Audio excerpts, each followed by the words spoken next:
नमस्कार, स्वदेश एजेंडा देख रहे हैं आप और मैं हूं आपके साथ राखी। देश भर में छात्रों की आत्महत्या के बढ़ते मामलों पर सुप्रीम कोर्ट ने बड़ा फैसला सुनाया है। कोर्ट ने इसे एक प्रणालीगत विफलता मानते हुए सभी स्कूलों, कॉलेजों, कोचिंग संस्थानों और छात्रावासों के लिए 15 बिंदुओं वाली गाइडलाइन जारी की है। इसमें छात्रों के मानसिक स्वास्थ्य, काउंसलिंग, शिकायत निवारण और संस्थागत जवाबदेही जैसे अहम उपाय शामिल हैं। ये दिशा निर्देश एनसीआरबी की रिपोर्ट को भी ध्यान में रखते हुए बनाए गए हैं, जो बताती है कि 2022 में देश भर में कुल 1,70,924 लोगों ने आत्महत्या की।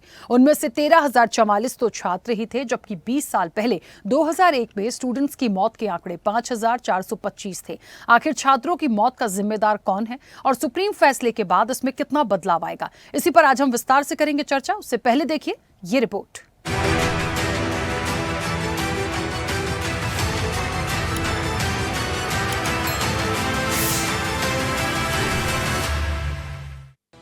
सुप्रीम कोर्ट ने देश के भविष्य यानी छात्रों के सुसाइड केस पर गहरी चिंता जताई और कई दिशा निर्देश दिए हैं। दरअसल कोर्ट ने आंध्र प्रदेश में नीट अभ्यर्थी छात्रा की मौत पर सुनवाई के दौरान सीबीआई जांच के निर्देश भी दिए। इसके अलावा सुप्रीम कोर्ट का प्रभावी निर्णय निजी कोचिंग सेंटर से लेकर स्कूलों, कॉलेजों, विश्वविद्यालयों, प्रशिक्षण अकेडमियों और छात्रावासों में छात्रों की आत्महत्या की बढ़ती संख्या के मद्देनजर आया है। सुप्रीम की डबल बेंच ने कहा कि ये स्थिति सिस्टम की विफलता है, इसे नजरअंदाज नहीं किया जा सकता। छात्रों को मनोवैज्ञानिक द्वंद, शिक्षा के बोझ और संस्थागत असंवेदनशीलता से बचाने के लिए तत्काल संस्थागत सुरक्षा उपाय अनिवार्य करने होंगे। पीठ ने अपने निर्णय में कहा है कि संकट की गंभीरता को देखते हुए संवैधानिक हस्तक्षेप आवश्यक है। इसमें मौलिक अधिकारों को लागू करने के लिए संविधान के अनुच्छेद 32 के तहत कोर्ट को दी गई शक्तियों का प्रयोग किया गया है। संविधान के अनुच्छेद 141 के तहत दिए गए निर्णय को देश का कानून माना गया है।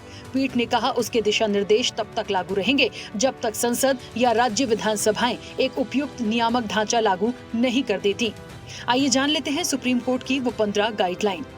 हर संस्थान में पर्याप्त काउंसलर हो, छोटे बैचों के लिए मेंटर नियुक्त किए जाएं, सुसाइड हेल्पलाइन नंबर हर जगह स्पष्ट रूप से लगे, सभी स्टाफ की साल में 2 बार मानसिक स्वास्थ्य पर ट्रेनिंग हो, हाशिए पर खड़े छात्रों के लिए विशेष संवेदनशीलता बरती जाए, यौन उत्पीड़न और रैगिंग की शिकायतों पर त्वरित कार्रवाई हो, अभिभावकों के लिए मानसिक स्वास्थ्य पर जागरूकता कार्यक्रम चलाए जाएं, मानसिक स्वास्थ्य को करिकुलर में शामिल किया जाए, सालाना मेंटल हेल्थ रिपोर्ट तैयार की जाए, परीक्षा पैटर्न की समय समय पर समीक्षा की जाए, नियमित और संरचित करियर काउंसलिंग हो, रेजिडेंशियल संस्थानों में बुलिंग और ड्रग्स मुक्त वातावरण सुनिश्चित हो, इमरजेंसी के लिए मानसिक स्वास्थ्य रेफरल प्रोटोकॉल तय हो, सभी छात्र हित सेवाओं की जानकारी स्पष्ट रूप से दी जाए, संवेदनशील मामलों पर तुरंत कार्रवाई के लिए एक समिति बनाई जाए।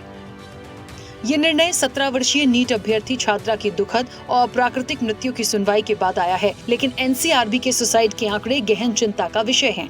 एनसीआरबी की साल 2022 की रिपोर्ट पर ही नजर डालें तो देश भर में कुल 1,70,924 लोगों ने आत्महत्या की। इसमें देश भर में 13,044 छात्रों ने किया था सुसाइड।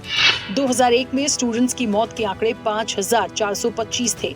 एनसीआरबी के मुताबिक 100 सुसाइड केस में 8 छात्र, परीक्षा में फेल होने पर 2,248 छात्र जान दे देते हैं। गाइडलाइन देने के साथ ही सुप्रीम कोर्ट ने केंद्र से कहा है कि वो 90 दिनों के अंदर हलफनामा जमा करे, जिसमें ये बताया जाए कि छात्रों की मानसिक परेशानियों पर क्या काम कर रही है। इसके अलावा कोर्ट ने पहले दिए सुझाव पर भी जवाब तलब किया है। बता दें कि देश के भविष्य कहे जाने वाले छात्रों की आत्महत्या की बढ़ती घटनाएं सिर्फ एक आंकड़ा नहीं, बल्कि एक गहरी सामाजिक और संस्थागत विफलता का प्रमाण है। सुप्रीम कोर्ट का यह ऐतिहासिक फैसला न सिर्फ इन दर्दनाक घटनाओं की ओर एक चेतावनी है, बल्कि एक संवेदनशील और जवाबदेह शिक्षा व्यवस्था की नींव रखने की दिशा में भी बड़ा कदम है। कोर्ट ने स्पष्ट कर दिया है कि अब सिर्फ अंक नहीं, बल्कि छात्रों की मानसिक स्थिति, भावनात्मक सुरक्षा और मानवीय दृष्टिकोण भी उतने ही जरूरी है। सवाल यही है कि क्या देश की संस्थाएं इस चेतावनी को समझेंगी? क्या अभिभावक, शिक्षक और समाज मिलकर बच्चों के मन को टूटने से बचा पाएंगे? यही वक्त की सबसे बड़ी जिम्मेदारी है। चैनल हेड आरपी श्रीवास्तव के साथ एग्जीक्यूटिव एडिटर राखी वर्मा की रिपोर्ट।